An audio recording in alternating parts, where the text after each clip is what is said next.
नमस्ते बिहार, मैं हूं आपके साथ अली मतार। बुलेटिन की शुरुआत इस वक्त एक बड़ी खबर से करेंगे और यह बड़ी खबर सूत्रों के हवाले से है। चिराग पासवान की पार्टी एलजेपी में बड़ी टूट की खबर आ रही है।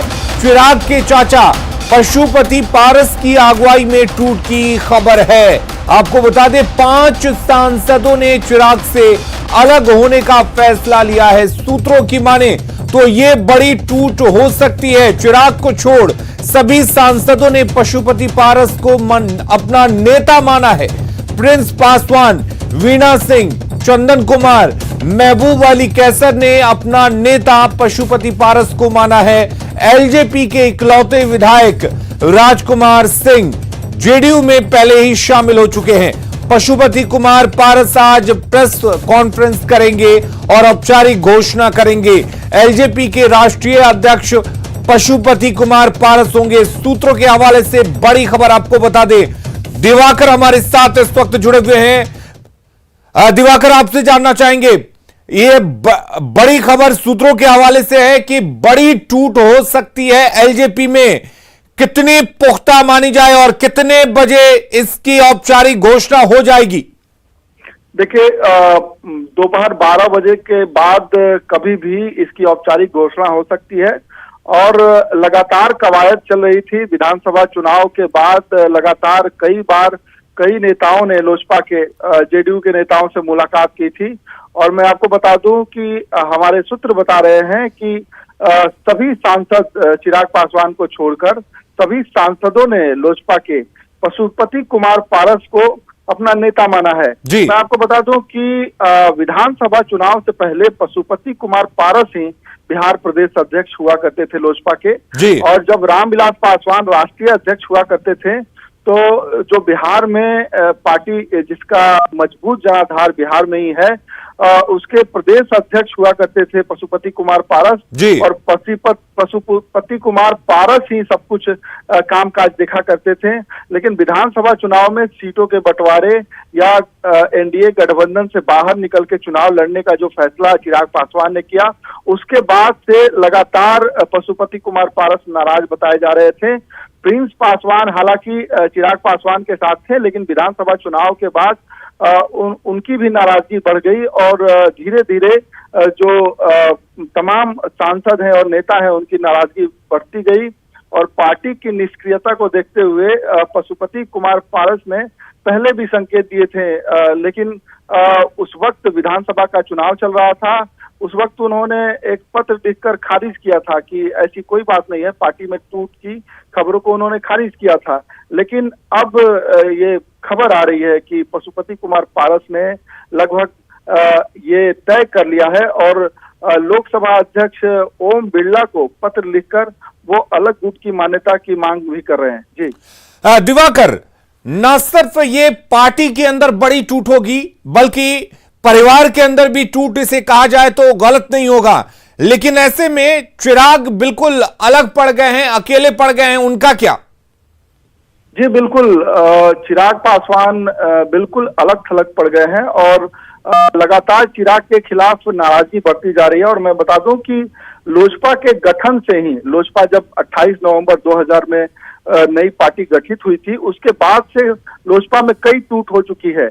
मैं आपको बता दूं कि फरवरी 2005 में जब पहला चुनाव हुआ था और लोजपा के 29 विधायक, अब तक सबसे ज्यादा विधायक उसी साल जीत कर आए थे बिहार विधानसभा चुनाव में। बिल्कुल। जब लोजपा ने ये तय किया था कि वो किसी भी गठबंधन को समर्थन नहीं देंगे, उसके बाद ही लोजपा में बिखराव शुरू हुए और लोजपा के विधायक घटते गए और उसके साथ ही टूटते भी गए।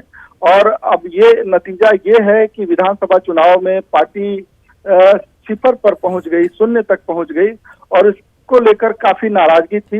हालांकि रामविलास पासवान जब तक जीवित रहे और राष्ट्रीय अध्यक्ष रहे, पार्टी की कमान उनके हाथ में रही, कई नेताओं की नाराजगी को वो पाटते रहे, लेकिन चिराग पासवान से लगातार नेताओं की दूरी बढ़ती गई और वजह यह है कि पशुपति कुमार पारस से इनकी गुपचुप मुलाकात होती रही और अब इस मुकाम पर सभी सांसद पहुंच गए हैं कि वो चिराग पासवान को नेता न मान के पशुपति कुमार पारस को नेता मान रहे हैं और महज कुछ ही घंटों में ये औपचारिक ऐलान हो जाएगा और लोजपा की तस्वीर बदल जाएगी और इसके साथ ही बिहार की सियासत भी बदल जाएगी और बिहार की सियासी जो खबर होगी वो चौंकाने वाली होगी। मैं आपको एक और संकेत दे रहा हूं कि एक और पार्टी है जिसके विधायकों में लगातार कानाफूसी चल रही है और जेडीयू नेताओं के संपर्क में है।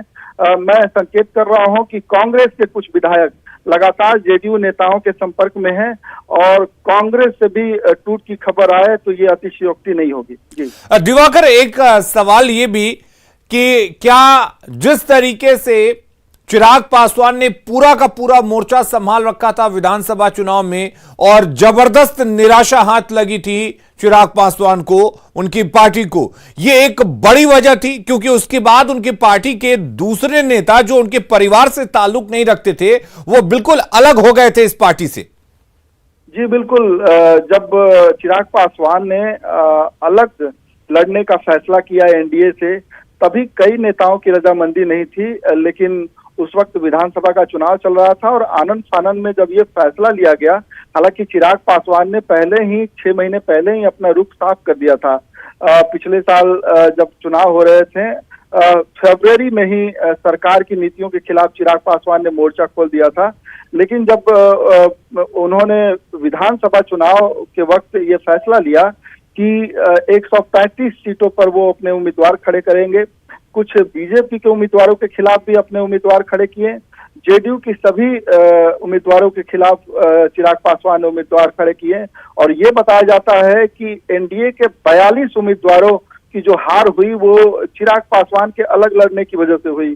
तो इसको लेकर नाराजगी थी और जेडीयू लगातार ये कोशिश में थी कि जो एलजेपी के सांसद हैं उनसे बातचीत किया जाए, एलजेपी के जो लीडर्स हैं उनसे बातचीत किया जाए और यही वजह है कि राजकुमार सिंह जो इकलौते विधायक थे वो जेडीयू का दामन थाम लिए। हालांकि उन्होंने कई बार फ्लोर पर जेडीयू का समर्थन किया तो एलजेपी ने उन्हें नोटिस भेजा और आखिरकार उन्होंने आखिरी नोटिस पर जेडीयू का रुख कर लिया। तो बिल्कुल, तो दिवाकर इंतजार करते हैं, पशुपति कुमार पारस प्रेस कॉन्फ्रेंस करते हैं, क्या कुछ प्रेस कॉन्फ्रेंस में